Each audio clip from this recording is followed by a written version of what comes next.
Different Types of Covenants, Episode 2. The friendship of the Lord is for those who fear him, and he makes known to them his covenant.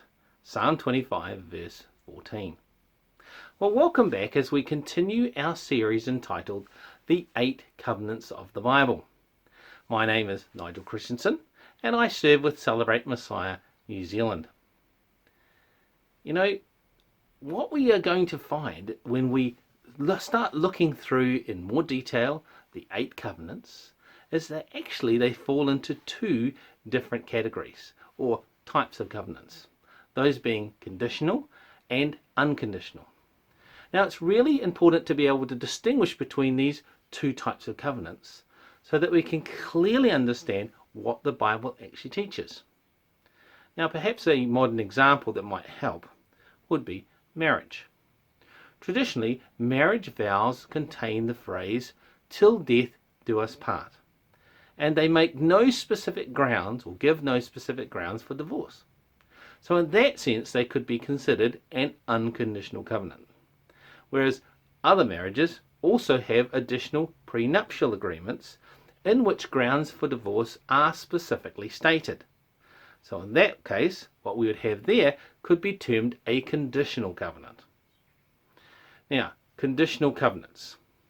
So when we look through the scriptures, we see that there are in fact times when there is a bilateral conditional covenant that is made between 2 parties, that being God and humanity. Now, this kind of conditional covenant is often characterized by the form, "If you will, then I will." This is where God promises to grant special blessings to those with whom he is making the covenant, providing those people fulfill certain conditions in the covenant.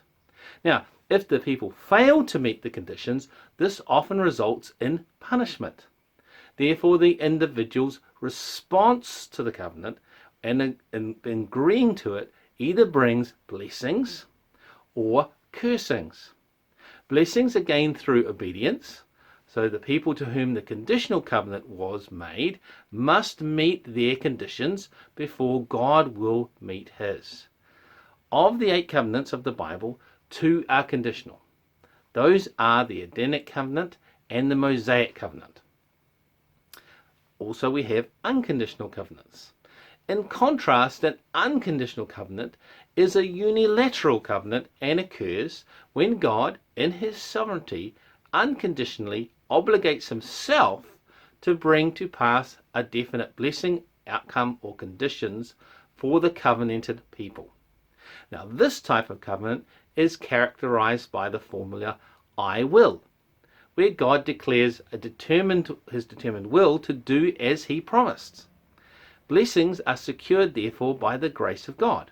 Now, there might be conditions in the covenant whereby God requests those covenanted to fulfill certain things out of gratitude, but they are not in themselves the basis for God fulfilling his promises.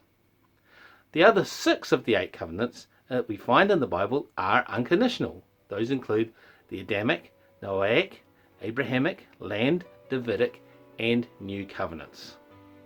So I hope you'll continue joining with us as we're going to look in detail at these 8 covenants.